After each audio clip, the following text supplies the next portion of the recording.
네, 이 시간 고등부 예배 가운데에 나오신 여러분을 주님의 이름 환영하고 축복합니다. 시간이 많이 지났네요. 우리 옆 사람과 이렇게 인사했으면 좋겠습니다. 샬롬, 샬롬. 네, 저희가 요즘에 목사님께서 설교해 주시는 그 말들 중에 하나죠. 우리가 이제 기도하면서 예배 가운데 나아갈 텐데요. 기도하실 때 이렇게 기도하셨으면 좋겠습니다. 살아계신 하나님, 오늘 우리가 주님 앞에 예배하러 나왔습니다. 이 시간 나의 모든 걱정과 근심을 내려놓고 또 우리의 과거를 내려놓고 우리의 마음을 주님께 드리는 그런 시간 되게 해달라고, 또 우리가 지금 시험기간이라서 많이 힘들지만 그 가운데서도 우리가 하나님을 볼 수 있는 그런 시간 되게 해달라고 우리 예배를 놓고 같이 기도했으면 좋겠습니다. 함께 기도합시다. 살아계신 아버지 하나님 감사합니다. 하나님, 우리 가운데에 주님을 바라볼 수 있는 눈을 허락하시고 또 우리의 마음이 주님께 향하도록 지금 우리들의 생각과 그 모든 것들을 주님께서 붙잡아 주시옵소서. 하나님, 모든 것을 주님께 맡겨드리며 나아갑니다. 주님께서 살아계심을, 주님께서 우리와 함께 하시는 것을 우리가 느끼는, 또 우리가 그것을 기쁨으로 예배하는 오늘의 시간이 될 수 있도록, 오늘의 예배가 될 수 있도록 아버지께서 함께 하시고 아버지께서 우리를 붙잡아 주시옵소서. 아버지, 각 한 사람 한 사람이 주님께서 사랑하신다는 것을 느끼고 돌아가고 우리가 또 새 힘을 얻어 돌아갈 수 있는 오늘의 예배로 주님 함께 하여 주시옵소서. 아버지, 우리를 붙들어 주시옵소서. 주님 인도하여 주시옵소서. 아버지, 주님 인도하여 주시옵소서.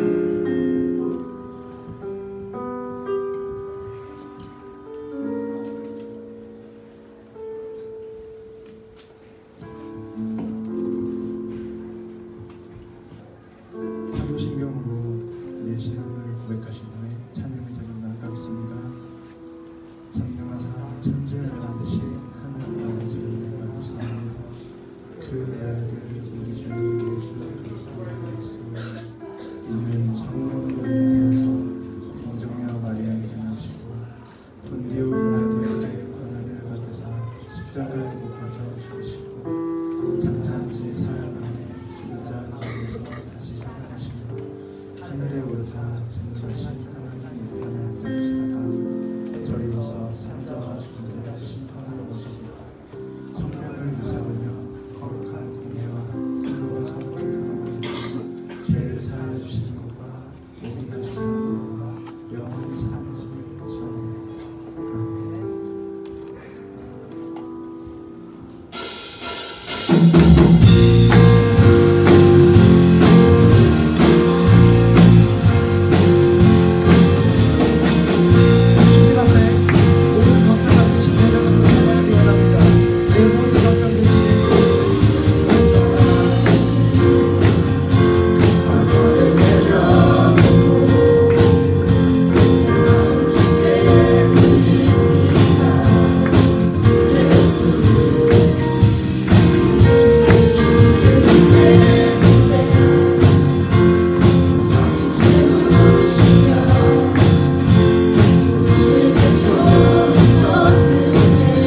앞에 더욱더 큰 박수로 찬양하며 나아가기 원합니다. 주 진리 위에 서리, 주 진리 위에 서리, 주 진리 위에 서리. 평생을 주를 위해, 평생을 주를 위해. 주 진리 위에 서리, 주 진리 위에 서리. 평생을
이길 수 없네.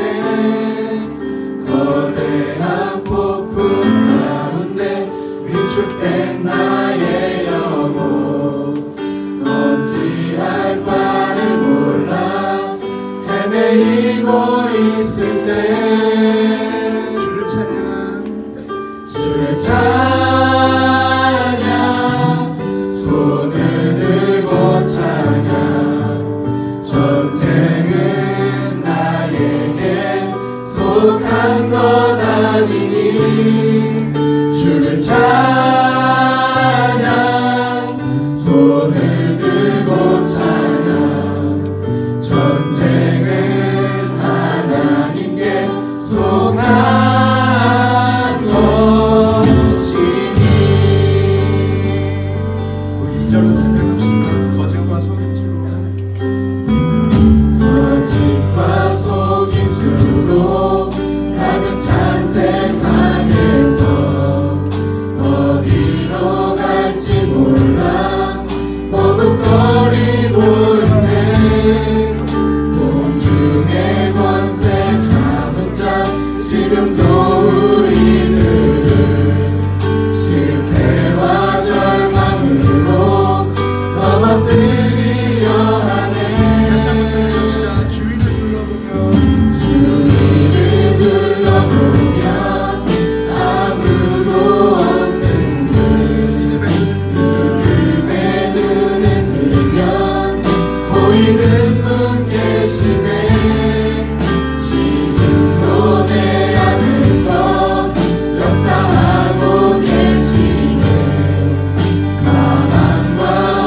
여호와께 돌아가자. 우린 넘어져도 그 사랑 영원하네. 이 시간 함께 기도하실 텐데 안녕하세요. 저는 최신호 목사님이 지금 말라에 가셔갖고 제가 배 타고 왔습니다. 갑작스럽게 연락받고 또 하나님의 부르심이라고 생각하고 왔고요. 저는 청년부 2부 이제 27살 이상 청년들을 제가 맡고 있는 김기현 목사고요. 이렇게 만나 뵙게 돼서 반갑고 어리둥절하죠. 뭔가 우리 말씀 한번 같이 찾아보겠습니다. 우리 역대하 13장 말씀입니다. 671페이지에 있습니다. 구약성경 671페이지.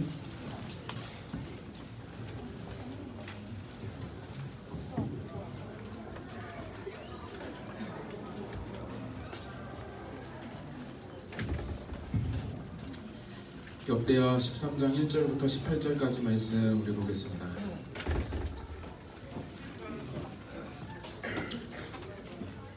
저부터 교독하겠습니다.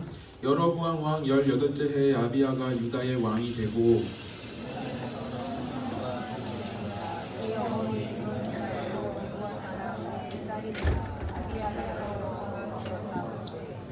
아비야는 싸움에 용감한 군사 40만 명을 택하여 싸움을 준비하였고 여로보암은 큰 용사 80만 명을 택하여 그와 대진한지라.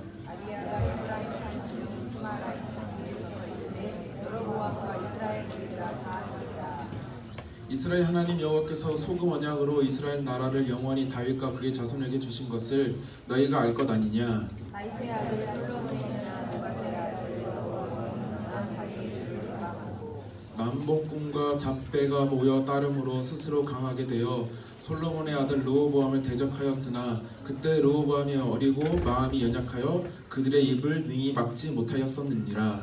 이제 너희가 또 다윗 자손의 손을 다스리는 여호와의 나라를 대적하려 하는구나. 너희는 흥분이요 여로보암이 너희를 위하여 신으로 만든 분성아지들이 너희와 함께 있도다. 너희가 아론 자손인 여호와의 제사장들과 레위 사람들을 쫓아내고 이방 백성들의 풍속을 따라 제사장을 삼지 아니하였느냐. 누구를 막론하고 어린 숫송아지 한 마리와 순양 7마리를 끌고 와서 장립을 받고자 하는 자마다 허무한 신들의 제사장이 될 수 있도다. 우리에게는 여호와께서 우리 하나님이 계시니 우리가 그를 배반하지 아니하였고 여호와를 섬기는 제사장들이 있으니 아론의 자손이요 또 레위 사람의 후손이요. 매일 아침 저녁으로 여호와 앞에 번제를 드리며 분향하며 또 깨끗한 상에 진설병을 놓고 또 등잔대가 있어 그 등에 저녁마다 불을 켜나니 우리는 우리 하나님 여호와의 계명을 지키나 너희는 그를 배반하였느니라. 하나님이 우리와 함께하사 우리의 머리가 되시고 그의 대간들도 우리와 함께하여 전쟁의 나팔을 불어 너희를 공격하느니라. 이스라엘 자손들아 너희 조상들의 하나님 여호와에 싸우지 말라. 너희가 형통하지 못하리라. 여로보암이 유다의 뒤를 둘러 복병하였으므로 그 앞에는 이스라엘 사람들이 있고 그 뒤에는 복병이 있는지라. 유다 사람이 뒤를 돌아보고 자기 앞에 적병으로 말미암아 여호와께 부르시고 제사장들은 나팔을 부니라. 유다 사람이 소리 지르매 유다 사람이 소리 지를 때 하나님이 여로보암과 온 이스라엘을 아비야와 유다 앞에서 치시니 이스라엘 자손이 유다 앞에서 도망하는지라. 하나님이 그들의 손에 주셨고 아비야와 그의 백성이 크게 무찌르니 이스라엘이 택한 병사들이 죽임을 당하고 엎드러진 자들이 50만 명이었더라. 그때 이스라엘 자손이 항복하고 유다 자손이 이겼으니 이는 그들이 그들의 조상들의 하나님 여호와를 의지하였음이라. 아멘. 네, 목사님이 저기 청년부 담당하고 있어갖고 신방을 다녀요. 그래서 지난주 목요일날 신방을 갔는데 기업 신방을 갔어요.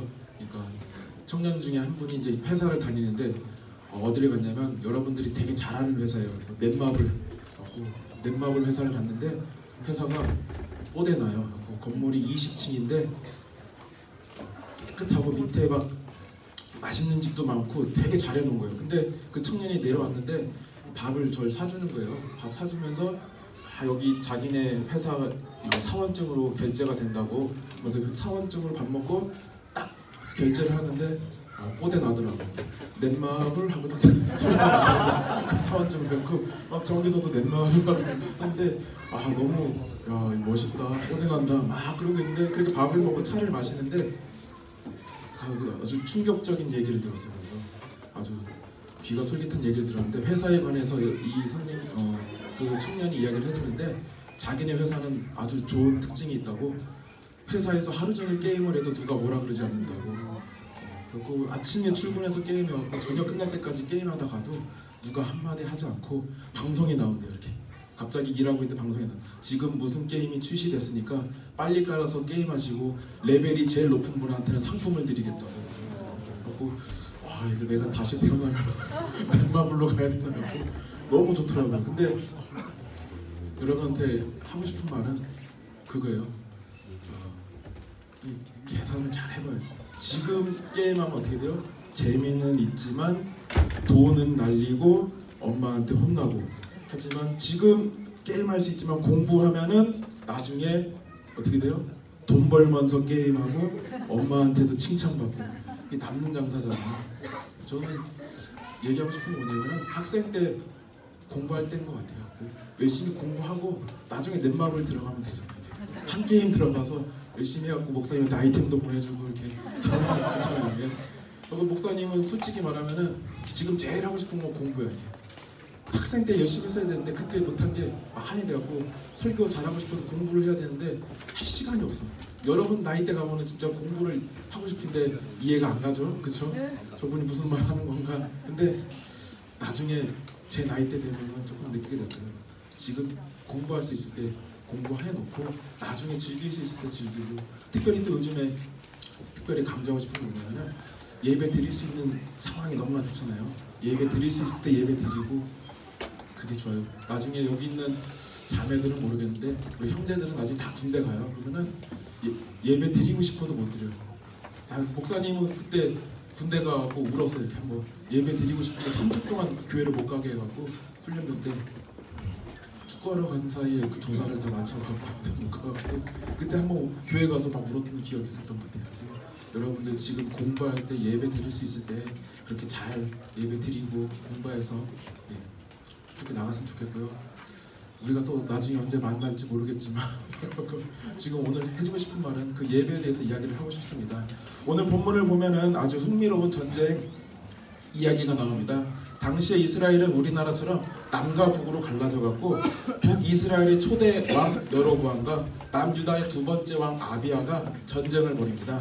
그런데 제가 재밌다고 이야기하는 거, 흥미롭다고 이야기하는 거 뭐냐면은 여로보암은 80만 군사를 데리고 왔고 아비야는 40만 군사를 데리고 왔어요. 싸우면 누가 이길까요?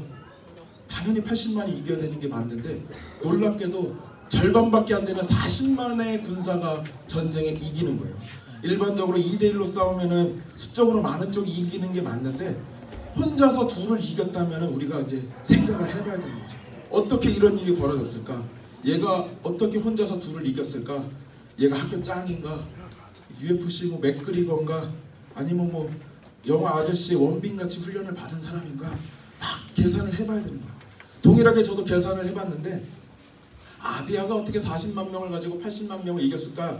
몇 가지 추측을 해보는 거예요. 첫 번째 추측은 뭐냐면은 아비야 군사들이 혼자서 둘을 이길 만큼 싸움을 잘하는 애들 데리고 온 거 아닌가 생각을 해보는 거예요. 그래서 오늘 우리가 읽은 본문 3절 말씀을 보면은 어떻게 나오냐? 아비야 쪽의 군사는 용감한 군사, 여로보암 쪽의 군사는 큰 용사라고 나와요. 우리나라 속담에 키 크고 속 없다는 말 있듯이 이 큰 용사들이 이 용감한 군사들보다 싸움 못하는 거 아닌가 생각을 해보는 거예요. 그런데 우리의 생각과는 달리 이 용감한 군사와 이 큰 용사는 다 똑같은 말이에요. 영어 성경으로 보면 둘 다 밸리언트 워리어스라고 나와 있는데 둘 다 용맹한 군사예요. 이거를 단지 그냥 한글말로만 바꿔놓은 거. 결국 두 용사들은 다 개개인의 능력은 똑같은 거예요. 그러면 누가 이길까요? 결국 2배 많은 여로보암이 이기는 게 맞는 거예요. 그럼 또 다시 추측을 해보는 거예요. 그러면 어떻게 이렇게 적은 수가 이겼을까? 아비야 군대가 전략적으로 유리했던 것은 아닐까 생각을 해보는 거예요. 우리가 영화 명량을 봤잖아요. 여기서 이순신 장군이 배 12척을 가지고 일본군 배 330척을 이 지형을 이용한 놀라운 전략으로 이긴 것처럼 아비야도 이렇게 이긴 거 아닌가 보는 겁니다. 근데 13절 말씀을 보니까 이러한 추측도 우리가 틀렸어요. 오늘 보면 13절을 보면 여로보암이 복병을 사용해서 아비야 군대를 다 포위해버렸어요. 전력상 절반밖에 되지 않는 군대가 이렇게 포위당하면 어떻게 된 거냐? 이제 완전히 진 거예요. 도저히 이길 수가 없는 거예요. 힘이 약하면은 스피드로 치고 빠져야 되는데 게릴라 작전을 써야 되는데 지금 포위당해갖고 그렇게 할 수도 없는 거예요. 이 오늘 본문 내용을 볼 때 아비야가 전략을 쓴 것도 아니에요. 그러면 마지막으로 추측을 해보는 거 뭐냐? 아비야가 여로보암보다 이 더 훌륭한 리더십과 능력을 가진 사람이 아닌가 계산을 해보는 거죠. 그동안 우리나라가 월드컵에서 1승도 못했는데 히딩크라는 좋은 감독을 만나고 2002 월드컵 때 4강까지 올라갔던 것처럼 이 아비야가 좋은 리더십을 갖고 있었기 때문에 적은 수를 가지고 이렇게 승리한 것 아닌가 생각을 해보는데 이것도 결론적으로 틀렸어요. 1절 말씀을 보면 여로보암이 왕이 된 지 18년이 되었을 때 아비야가 왕이 돼요. 이 말은 무슨 뜻이냐? 여로보암이 아비야보다 리더로서 더 많은 경험과 능력을 쌓았다는 뜻이에요. 그것도 1, 2년 차이도 아니고 18년이 차이가 난다면 이걸 리더십에서 결코 따라잡을 수가 없는 거예요. 더욱이 이 여로보암은 왕이 되기 전부터 에브라임 지파의 감독자였어요. 여로보암은 솔로몬 시대에 반역을 했다가 실패해서 애굽으로 도망갔었는데 다시 돌아와갖고 북이스라엘의 왕이 된 거예요. 이렇게 여로보암이 산전수전 다 겪은 사람인데 아무리 타고난 능력이 떨어져도 이 여로보암이 가진 능력과 경험을 우리가 무시할 수 없는 거죠. 아비야의 40만 군사도 상당히 많은 숫자인데 그들을 매복으로 포위한 이 능력만 봐도 이 여로보암은 상당히 능력을 가진 사람이에요. 이러한 여로보암과 비교해서 아비야는 그냥 애송이에요. 아무것도 아닌 사람이에요. 지금까지 이렇게 세 가지 추측을 해봤는데도 아비야가 여로보암을 이길 만한 구석이 도무지 보이지 않아요. 힘의 크기, 전략적 상황, 리더십 어떤 것도 아비야가 도저히 여로보암을 이길 수가 없어요. 그런데도 불구하고 어떻게 아비야가 이렇게 여로보암을 이길 수 있었을까? 저는 그 이유를 바로 예배를 대하는 두 사람의 태도에서 저는 그것을 찾았습니다. 오늘 본문 9절부터 11절 말씀 우리 같이 한번 읽어보겠습니다. 오늘 본문 9절부터 11절 말씀입니다. 읽어보겠습니다. 너희가 아론 자손인 여호와의 제사장들과 레위 사람들을 쫓아내고 이방 백성들의 풍속을 따라 제사장을 삼지 아니하였느냐? 누구를 막론하고 어린 숫송아지 한 마리와 순양 7마리를 끌고 와서 장립을 받고자 하는 자마다 허무한 신들의 제사장이 될 수 있도다. 우리에게는 여호와께서 우리 하나님이 되시니 우리가 그를 배반하지 아니하였고 여호와를 섬기는 제사장들이 있으니 아론의 자손이요 또 레위 사람들이 수종들어 매일 아침 저녁으로 여호와 앞에 번제를 드리며 분향하며 또 깨끗한 상에 진설병을 놓고 또 금등대 장이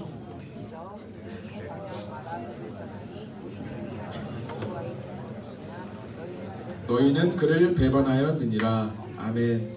지금 이 말씀을 간단히 정리하면 여로보암은 예배를 멸시하는 사람이었고 아비야는 예배를 존중하는 사람이었습니다. 이것이 바로 아비야가 적은 능력을 가지고도 승리할 수 있었던 비결입니다. 결국 오늘 말씀이 우리에게 주는 교훈은 이겁니다. 하나님은 분명히 아비야처럼 예배를 사모하는 사람을 승리케 하십니다. 하지만 세상은 우리를 여로보암처럼 만듭니다. 이 세상은 돈, 권력, 높은 학벌 이런 것들이 있어야만 인정받고 승리할 수 있다고 말합니다. 안타깝게도 이 교회 다니고 믿음을 가진 사람들조차 이렇게 생각합니다. 다른 사람들 말할 것도 없이 사역자인 저도 이런 생각을 할 때가 많이 있습니다. 내가 좀 더 좋은 대학교를 나왔으면 더 잘 나갔을 텐데, 우리 집에 돈이 더 많았으면 내가 더 잘 나갔을 텐데, 우리 집에 더 힘이 있었으면 내가 더 잘 나갔을 텐데. 참 부끄러운 이야기지만 저도 이런 생각들을 할 때가 많이 있습니다. 하지만 분명히 이것은 잘못된 생각입니다. 오늘 역대하 말씀처럼 하나님은 예배하는 사람, 예배를 사모하는 사람을 승리케 하십니다. 하나님은 여로보암처럼 능력이 있어도 예배를 소홀히 하는 사람이 아니라 아비야처럼 적은 능력을 가졌어도 예배를 사모하는 사람을 분명히 승리케 하십니다. 그것을 기억하는 우리 고등부 친구들 되시길 바랍니다. 특별히 오늘 이 시간 특별히 세상의 기준으로 볼 때 스스로 뒤처진 인생이라 생각되고 실패한 인생이라 생각되고 그래서 마음이 낙담한 친구들이 있다면 오늘 말씀을 통해서 다시 한번 그 마음에 새로운 소망이 생겨나기를 원합니다. 하나님은 예배를 사모하는 자를 분명히 인정하시고 세상에서도 인정받게 하십니다. 우리 하나님은 분명히 예배를 사모하는 사람을 교회 안에서뿐만 아니라 교회 밖에서도 반드시 승리케 하십니다. 이렇게 세상의 기준에 좌지우지되는 인생이 아니라 예배를 통해서 인생의 승부를 걸기로 결단하고 다짐하는 우리 광명교회 고등부 친구들 되시길 바랍니다. 그럼 이렇게 아비야처럼 예배를 통해서 승리하기 위해서 우리가 어떻게 살아야 하는가? 저는 이 질문에 3가지로 대답해 보고자 합니다. 첫 번째로 우리가 예배를 통해 승리하는 삶을 살기 위해서 꾸준히 예배 드려야 합니다. 오늘 본문 11절 말씀을 보면은 아비야가 자신이 어떻게 예배 드렸는지 이야기합니다. 번제를 드리고 분향하며 진설병을 놓고 금 등잔대에 저녁마다 불을 켭니다. 이것은 구약시대에 드렸던 예배의 전형적인 모습입니다. 그런데 여기서 우리가 주목할 것이 있는데 아비야가 저녁마다 불을 켭니다. 아비야는 이렇게 매일 예배의 자리를 떠나지 않고 지킵니다. 이렇게 매일 예배의 자리를 지켰던 아비야를 하나님께서는 인생의 위기 속에서 지켜주십니다. 아니 더 나아가 하나님은 아비야를 세상의 높은 벽 앞에서도 승리케 하십니다.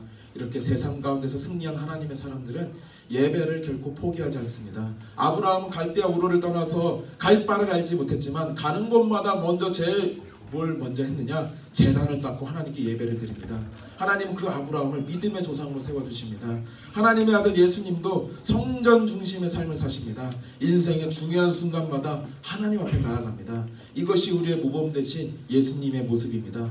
우리도 이렇게 항상 하나님 앞에 나아가야 합니다. 다른 생각할 거 없습니다. 그냥 있는 모습 그대로 하나님께 나아가면 됩니다. 저는 인천이 고향인데요. 인천 모교회에서 고등부를 졸업하고 청년부 올라갔을 때 청년부가 그렇게 좋았습니다. 예배도 좋았고 모임도 좋았고 형 누나들도 그렇게 좋고 참 행복했습니다. 이렇게 행복한 청년부가 될 수 있었던 그 원인이 뭔가 봤더니 이 당시에 그 형님들과 누나들이 이 수고하고 헌신하면서 청년부를 섬기고 잘 이끌어준 거예요.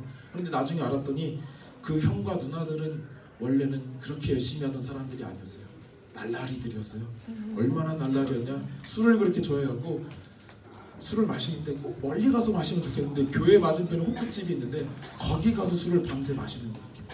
그러면 그렇게 술을 마시면은 그냥 집에 가면 되겠는데 꼭 그냥 가기는 미안했는지 새벽에 교회 와고 새벽 예배 드리고 집에 가는 그 멤버 중에 한 형님이 지금 인천의 어느 교회 담임 목사님이 되셨어요. 저는 무슨 일이 있어도 그렇게 예배 자리를 지키려고 했던 그 마음을 하나님이 보셨다고 생각합니다. 잘 새겨드려야 돼요. 술 먹고 교회 오라는 말이 아니라 그런 마음이 있었다고요. 지금 내 삶이 어떠하든지 예배의 자리를 지키는 사람들에게 분명 소망이 있습니다. 인생의 죄 때문에 실패하고 그 실패감 때문에 부끄러워할 필요 없습니다. 하나님은 우리의 있는 모습 그대로 원하십니다. 우리는 상하고 아파하는 마음, 그 마음 가지고 그냥 하나님 앞에 나아오면 됩니다. 어린아이가 길을 잃었을 때 엄마 아빠를 찾는 것처럼 그냥 이 예배 시간에 하나님을 찾고 나아오면 되는 겁니다. 우리에게는 주어진 예배 시간들이 많이 있습니다. 고등학생이라고 해서 예배 못 드릴 거 없습니다. 주일 예배, 수요 예배, 철야 예배, 새벽 예배, 신백일 예배까지 내가 가진 있는 모습 그대로 예배 자리에 나와서 간절히 주님을 찾는 우리 광명교회 고등부 친구들 되시길 바랍니다. 예배를 통해서 인생의 승리를 얻기 위해서 우리가 두 번째로 해야 할 것은 예배를 소중히 여겨야 합니다. 날마다 더 나은 예배를 드리려는 마음, 최선의 것을 드리려는 마음이 필요합니다. 왜냐하면 우리 하나님은 그 누구보다 그 무엇보다 예배를 소중히 여기시기 때문입니다. 하나님은 우리 인간에게 삶의 표본으로 십계명을 주십니다. 그 십계명 중에서도 가장 먼저 나오는 내용이 뭐냐? 바로 우상을 두지 말고 절하지 말라입니다. 이것은 곧 우상들에게 예배하지 말라는 뜻입니다. 하나님께만 예배하라는 뜻입니다. 그만큼 하나님은 우리에게 예배 받는 것을 중요하게 여기십니다. 또 창세기를 보면 온 천지를 만든 기사, 온 천지를 만든 내용은 창세기 1장에서 총 31절에 걸쳐서 나옵니다. 하지만 우리가 예배드리는 성막을 지은 사건은 출애굽기 25장부터 31장까지 총 7장에 걸쳐서 243절이나 사용하십니다. 즉 하나님은 그만큼 예배에 대해서 중요하게 생각하십니다. 이렇게 하나님께 예배 드리는 것이 온 인간 우리의 창조 목적입니다. 이렇게 하나님이 소중하게 여기는 예배를 나도 소중히 여긴다면 내가 가진 정말 소중한 것을 하나님께 드려야 합니다. 내가 가진 최우선순위를 대가 지불하면서 하나님께 드려야 합니다. 오늘 보면 11절을 보면 번제를 드렸다고 나옵니다. 이것은 그때 당시에 이스라엘 사람들이 항상 소나 양을 하나님께 가져다 바친 겁니다. 여기서 우리가 생각을 해봐야 합니다. 제사를 드릴 때 하나님은 왜 이렇게 동물들을 가져다 바치게 했을까요? 온 우주를 만드신 하나님이 무엇이 부족해왔고 당시 사람들의 귀한 재산인 이 동물들의 생명을 요구했을까? 우리가 이것을 생각해 봐야 합니다. 여기에는 하나님이 우리에게 주시는 메시지가 있습니다. 하나님께 드리는 이 예배는 이렇게 반드시 대가 지불이 필요한 겁니다. 내 소중한 것을 드리는 겁니다. 하나님께 예배드리기 위해서 이것을 드려야 되는 겁니다.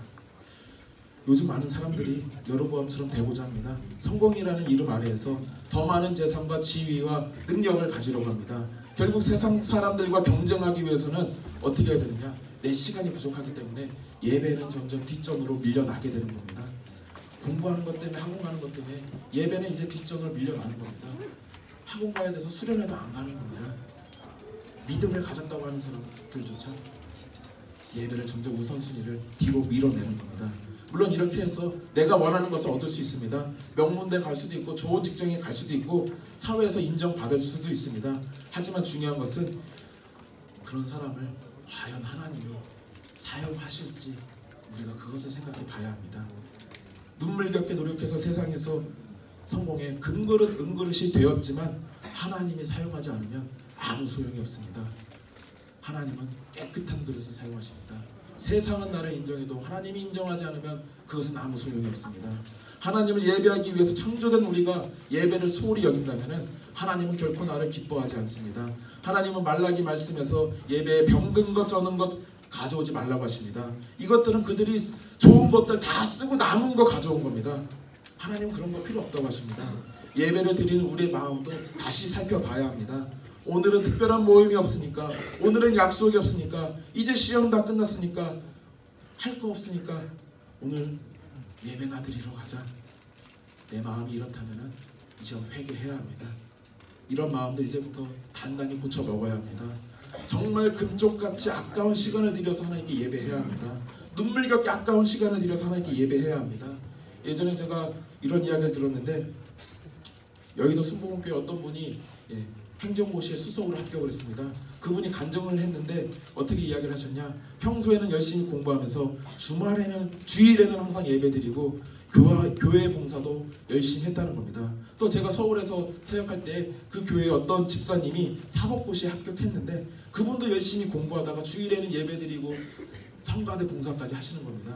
제가 지금 이야기하는 핵심은 뭐냐? 성공해서 높은 자리에 올라간 사람들의 이야기를 하는 게 아니라 일반적으로 우리가 생각할 때 많이 바빠 보이는 사람들의 이야기를 하는 겁니다. 이 바쁜 와중에도 하나님 앞에 나오려고 했던 그 마음을 이야기하고 싶은 겁니다. 솔직히 우리나라에서 고등학생들이 제일 바쁩니다. 이렇게 바쁘고 힘들어도 조금 더 마음을 내어서 힘을 내어서 하나님 앞에 나오시길 바랍니다. 어렵고 힘든 상황에서도 하나님 앞에 나오고자 발버둥치는 그 모습 하나님이 귀하게 보실 줄로 믿습니다. 오늘 이 시간 내가 가진 최선의 것, 최우선순위를 하나님께 드려서 예배 가운데 하나님을 하나님 되게 하고 그분께 영광 돌리는 우리 광명교회 고등부 친구들 되시길 바랍니다. 마지막으로 우리가 예배를 통해서 승리하는 삶을 살기 위해서는 예배의 목적을 분명히 해야 합니다. 쉽게 말하면 예배를 수단화시켜서는 안 됩니다. 우리가 하나님께 예배 드리는 것은 그 가장 큰 목적은 하나님을 만나기 위해서입니다. 예배를 통해 하나님을 만나야만 우리가 살 수 있습니다. 하지만 오늘 본문에 나오는 여로보암은 예배를 드리는 목적이 다른 데 있습니다. 자기 권력 강화에 있습니다. 이 배경이 어떻게 되냐면 이스라엘 사람들은 원래 예루살렘에 가서 예배를 드려야 합니다. 그런데 이 예루살렘이 어디에 있느냐? 남유다 땅에 있는 겁니다. 그러면 당연히 북이스라엘에 있는 사람들이 남유다 땅에 계속 가다가 보면은 이 사람들이 남유다로 떠날 것 같으니까 여로보암이 마음이 불안한 겁니다. 그래서 북이스라엘에도 제단을 쌓고 거기서 자기가 예배를 드릴 수 있도록 만들어주는 겁니다. 아무나 제사장 다 세워주는 겁니다. 여로보암은 하나님께 드리는 예배를 경홀히 여기고 무시한 겁니다. 하나님은 이 여로보암을 싫어하신 겁니다. 특별히 여로보암에게 있어서 이 예배는 하나님께 드리는 온전한 예배가 아니라 자기 권력 강화를 위한 수단으로 드린 겁니다. 그래서 하나님은 북이스라엘 사람들이 다른 죄를 지을 때마다 그 밑에 앞에 수식어로 뭐를 붙이냐, 여로보암의 죄를 쫓아, 여로보암의 죄를 쫓아, 이렇게 계속 수식어를 붙입니다. 그만큼 하나님은 여로보암을 싫어하시는 겁니다. 또 성경에 다른 곳 어디에서도 오늘 본문에 나오는 아비야 왕은 결코 좋은 왕으로 나오지 않습니다. 오늘 본문에서만 유일하게 좋은 왕으로 나오는데 그 이유가 뭐냐? 그만큼 여로보암이 나쁜 왕이라는 겁니다. 여로보암에 비교해 볼 때 이 아비야는 좋은 왕이라는 겁니다. 이 말씀을 볼 때 보면서 내 자신을 돌아봐야 합니다. 나는 어떠한 이유와 목적으로 이렇게 예배를 드리고 있는 건가 돌아봐야 합니다. 혹시 예배에 빠지면 목사님이나 부모님한테 혼날까봐 예배를 드리는 건가? 아니면 습관적으로 학교에 출석하듯이 예배를 드리는 건가? 아니면 예배 빠지면 시험 망치고 괜히 나한테 나쁜 일 생길까봐 겁이 나서 예배를 드리는 건가? 스스로 돌아봐야 합니다. 우리가 여로보암처럼 예배를 내 삶의 수단으로 삼아서는 안 됩니다. 우리가 예배드리는 온전한 목적은 하나님과의 친밀한 교제입니다. 이렇게 하나님과의 교제가 있어야만 우리 영혼이 생명력을 얻고 능히 이 세상을 살아갈 힘을 얻을 수 있습니다. 저는 우리 광명교회 고등부 예배가 하나님의 임재가 넘치는 예배가 되길 원합니다.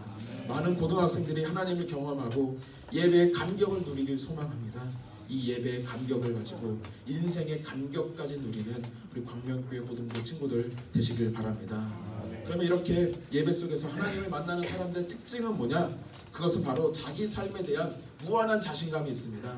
예배를 통해 하나님을 만나는 사람은 자기 삶에 대한 자신감이 있습니다. 오늘 본문 4절부터 12절까지 내용을 보면 이것은 아비야 왕의 연설입니다. 아비야는 지금 절대적으로 불리한 상황 가운데 있지만 80만의 군대 앞에서도 당당하게 외칩니다. 자기가 분명히 승리한다고 외칩니다.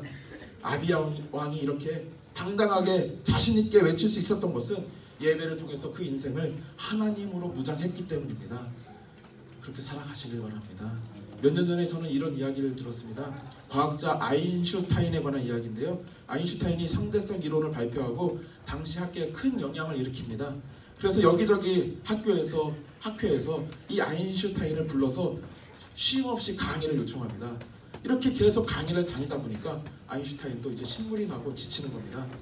그래서 얼마나 강의를 많이 했던지 아인슈타인을 위해서 이 운전을 해주는 운전기사도 그 강의를 외울 정도입니다. 그래서 하루는 아인슈타인이 운전기사에게 이렇게 제안합니다. 오늘은 너랑 나랑 옷을 바꿔 입고 너가 올라가서 한번 강의를 해보자, 이러는 겁니다. 당시에는 영상 매체가 발달하지 못해갖고 사람들이 아인슈타인 얼굴을 모르니까 충분히 가능한 일입니다. 운전기사도 매일 뒤에 앉아있는 게 지겨워갖고 자기도 한번 해보겠다는 겁니다. 그래서 아인슈타인은 옷을 입고 올라가서 강의를 합니다. 얼마나 강의를 잘했든지 사람들이 일어나서 기립박수를 칩니다. 그러면 여기서 적당히 끊고 내려와야 하는데 이 운전기사가 흥분을 해갖고 오버를 합니다. 대뜸 사람들에게 혹시 궁금한 게 있으면 질문해보세요 했더니 어떤 교수님이 손을 들더니 너무나 어려운 질문을 합니다. 이 운전기사는 외운 것밖에 못하는데 지금 큰일이 났습니다. 아인슈타인과 운전기사의 장난이 지금 드러날 위기입니다. 누구라도 긴장하고 당황할 이 상황에서 운전기사는 전혀 당황하거나 긴장하지 않습니다. 그러더니 막 웃더니 이렇게 말합니다. 아, 이거 질문이 너무 쉽네요. 겨우 그 정도입니까? 그 정도는 우리 운전기사도 대답할 수 있습니다. 뒤에 나와보세요. 그 운전기사가 대답을 해주는 겁니다. 아인슈타인이 대답을 한 겁니다. 지금 이 운전기사의 여유와 자신감은 어디서 나왔을까요? 그것은 바로 자기 앞에 앉아있는 아인슈타인이 있었기에 가능합니다. 우리 인생의 자신감도 똑같습니다. 하나님이 우리와 함께 하십니다. 하나님이 우리 앞에 계십니다. 그것이 우리 인생 가운데 큰 자신감이 될 수 있습니다. 날마다 드리는 예배를 통해서 전지전능하신 하나님과 함께하는 우리 광명교회 고등부 친구들 되시길 바랍니다. 예배는 자기 부정입니다. 내 힘을 빼고 하나님의 힘을 내 안에 채우는 시간입니다. 하나님의 힘으로 내 안을 채운 사람들은 결코 세상의 기준 때문에 흔들리거나 상처받지 않습니다. 돈, 학벌, 권력, 외모 이런 세상의 잣대에 자신을 결코 매달지 않습니다. 이제부터 우리는 세상의 잣대가 아니라 예수 그리스도의 십자가에 나를 매달아야 합니다. 그 십자가에서 나를 죽이고 내 안에 예수 그리스도를 살게 합니다. 내 안에서 살아계시고 역사하시는 이 예수님으로 말미암아서 세상 가운데서도 넉넉히 이기고 승리하는 우리 고등부 친구들 되시길 바랍니다. 세상의 잘못된 기준에 흔들리지 말고 예배를 통해서 예수님과 함께 날마다 승리하는 우리 고등부 친구들 되시길 바랍니다. 말씀을 맺겠습니다. 성전이 무너지고 예배가 무너진 포로 귀한 시대에 이 말씀이 쓰여졌습니다. 그리고 이 말씀이 우리에게 주는 메시지가 있습니다. 이 역대기 말씀이 쓰여진 시대에 이스라엘 사람들은 자기 집보다 먼저 예배드릴 성전을 건축합니다. 이스라엘 사람들은 그만큼 자기의 삶보다 예배를 중요하게 여깁니다. 예배가 살아나야 내가 살아나고 우리 공동체가 살아날 수 있습니다. 신앙의 위대한 인물들은 모두 예배를 사모합니다. 이스라엘 사람들은 그 귀한 진리를 알고 있습니다. 이렇게 예배를 사모함으로 삶이 회복되고 소망을 얻으며 세상 가운데 승리하는 우리 고등부 친구들 되시길 바랍니다. 세상의 잘못된 가치관과 잣대는 우리를 조급하게 만듭니다. 서로를 비교하게 만들고 판단하게 만들고 하나님으로부터 멀어지게 만듭니다. 이러한 세상의 잘못된 가치관과 잣대, 그것이 아무리 우리를 흔들고 짓누른다 할지라도 그 가운데서 예배로 인생의 승부를 거는 우리 고등부 친구들 되시길 바랍니다. 예배를 통해서 우리를 회복시키시고 역사하시고 우리 가운데 함께 하시는 그 주님으로 말미암아서 승리하는 우리 친구들 되시길 바랍니다. 이제 우리 같이 한번 찬양하겠습니다. 지금 찬양할 때